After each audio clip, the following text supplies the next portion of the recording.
felt like my eyes were just, oh! Hello! Welcome back. If you're new here, welcome. If you're not new here, welcome. Today we have something a little different. We're trying to break out of this box. Yeah, this fitness box, yeah? I spend too much on streaming platforms. I spend too much on my Netflix, on Stan. I realized that I haven't been paying that much attention to what I'm watching. Yeah, I get it. After a long day's work, you want to come back home, you just want to chill out, just have something reassuring on in the background. I kind of want to get a little something more out of what I'm watching. I want to get engaged. I want to be enriched. I decided to stop my streaming subscriptions for see how long I can go just watching anime. I posted this on Instagram a while ago too, asking you guys for your recommendations. I've got a couple of good ones. I had a couple of bad ones. I have taken the liberty of writing everything I wanted to cover down. I have picked out a couple of animes across different genres. I'm not gonna be inserting clips of the actual video. Number one, copyright issues, and number two, I kind of want you guys to just go for it. I will insert a couple of pictures so you guys can get a feel of the art style that I'm talking about. We're gonna start really light.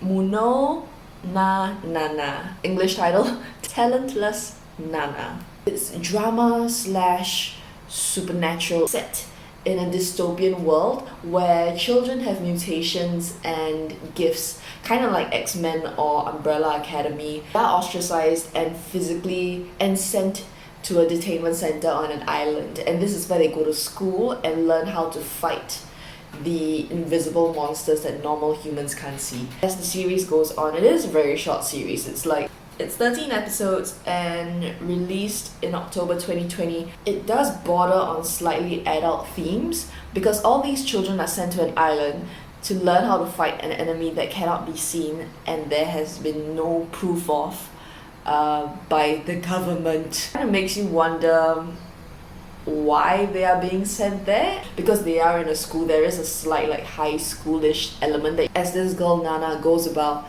assassinating all the other students, technically and very methodically, you would begin to see the plot sort of unravel. The pacing's pretty spot on. Character development's kind of okay. It's more of a cat and mouse kind of thing going on where they try and catch the killer. That whole supernatural ability sort of mutation thing going on, which I always sucker for. I actually can't resist. The thing is, it's published by Square Enix. Very reputable production company in Japan. They produce heaps of films, video games, you name it. They've produced like big things. Final Fantasy franchise. They've even broken through to the international market. Marvel's The Avengers commissioned them for a game as well that came up I think 2019 or 2020. And Life is Strange, that's on Steam. I kind of have mixed feelings about the ending, but hopefully this isn't the end for the series and we get to see more from the creators in the coming year. Definitely give Munou Nana a try. Next! This one's a horror / gore one. Very acquired taste, and it calls for you to be in a very specific mood. Corpse Party, and it was released in 2016. A bunch of students get thrown into a haunted school and have to find their way out back. A haunted school in a parallel universe and have to find their way back into their current reality. There are entities that are aiming to end them in this parallel universe. The thing with this series is its timeline's its production timelines in a parallel universe as well. A film was released in 2012, followed by a 10-minute featurette in 2013, and then the anime came out in 2016. The formatting of this one's a little edgy.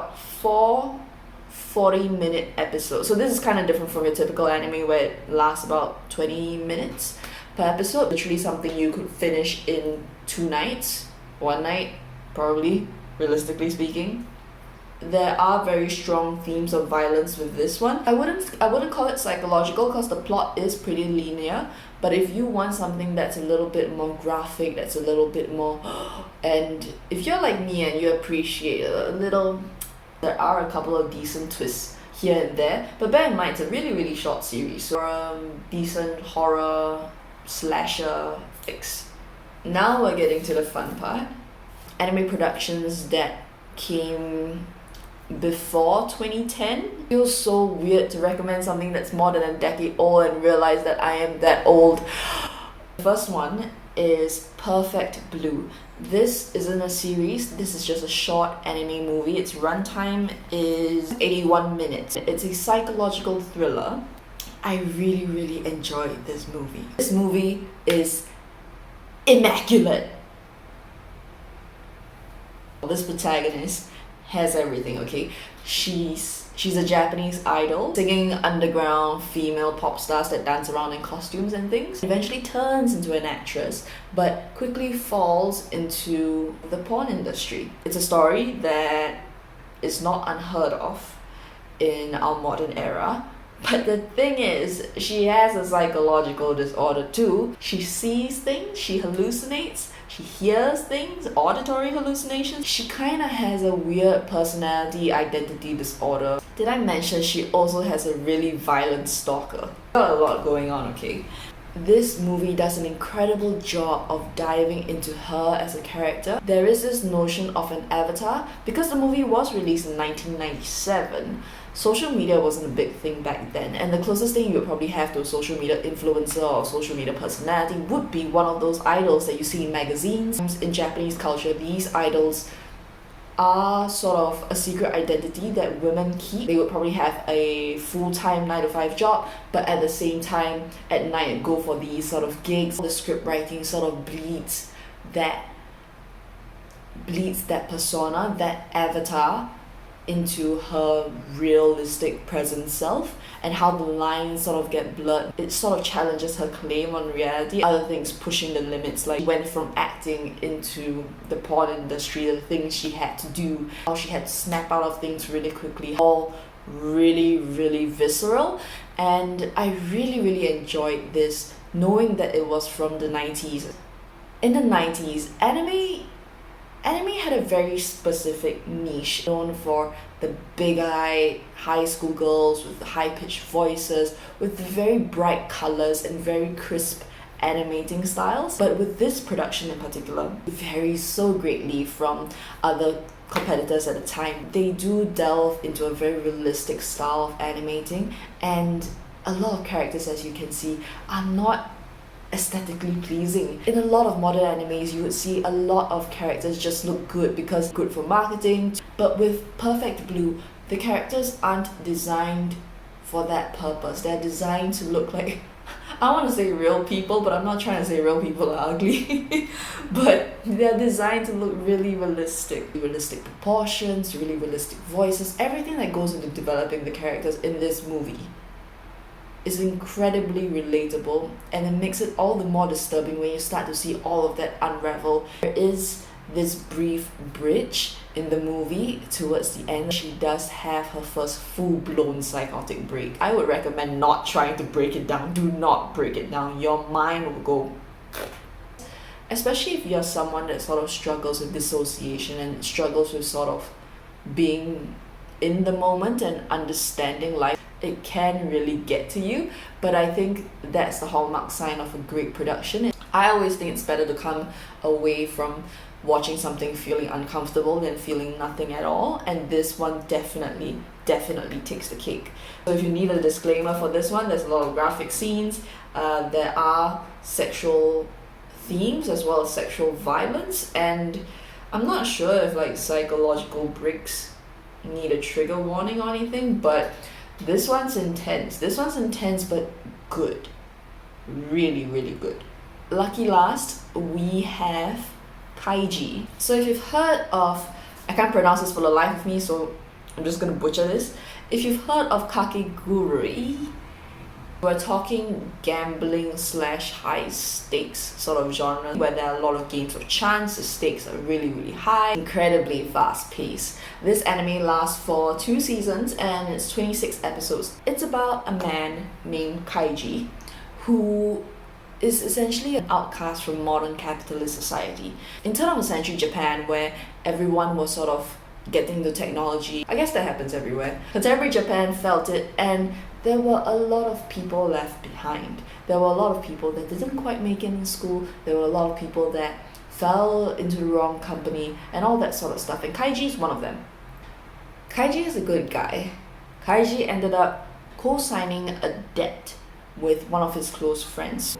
Of course, his friend disappears, and Kaiji is left having to pay this insane amount of money. This puts Kaiji in a situation where he has to go on a cruise, and not just any cruise, but a illegal cruise where people play high stakes games. These games of chance aren't just your regular sort of poker, roulette sort of situations. These are very violent, very graphic games of chance. The players that sort of join him along the way, and there are different games across different arcs of the anime. Kaiji eventually sort of tries to break the paradigm of all these games with finding the authority that has been designing these games, and he proceeds to break that authority, which isn't unheard of as a general plot. But here's the selling point: the art style.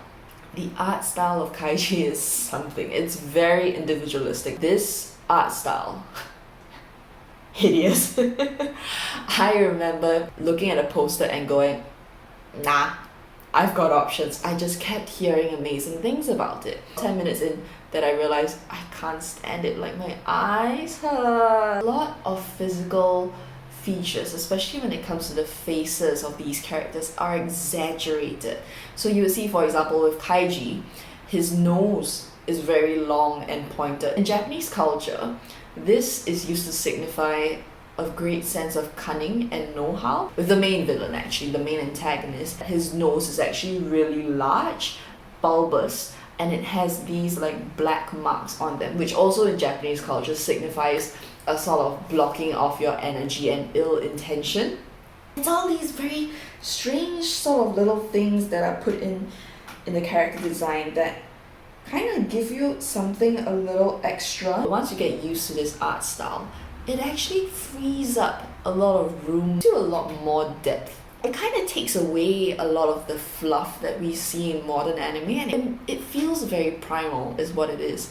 And I think this goes really well with the color tones. A lot of very dark, earthy tones. And even though, yes, there are different settings, yes, there are different sort of lightings, and no, dark, earthy tones are not the only tones you see in this anime. And it's just a vibe, okay? It just takes you to a specific time, a specific place, and it really builds up the tense atmosphere. The protagonist has no plot armor. Plot armor is essentially the protagonist not being able to receive a great amount of harm or die. Again, I'm not spoiling anything, but Kaiji is not invincible. Kaiji is very resilient and realistic representation of the modern man. Really well received back in the day. Also recently remade into a short movie called Animal World in 2018. Excellently crafted anime. Out of all of these ones, Perfect Blue, if you need a movie, Kaiji, if you want something that you can get into that isn't really too long, I think we've done it. Thank you so much for coming along and listening to me ramble on about cartoons.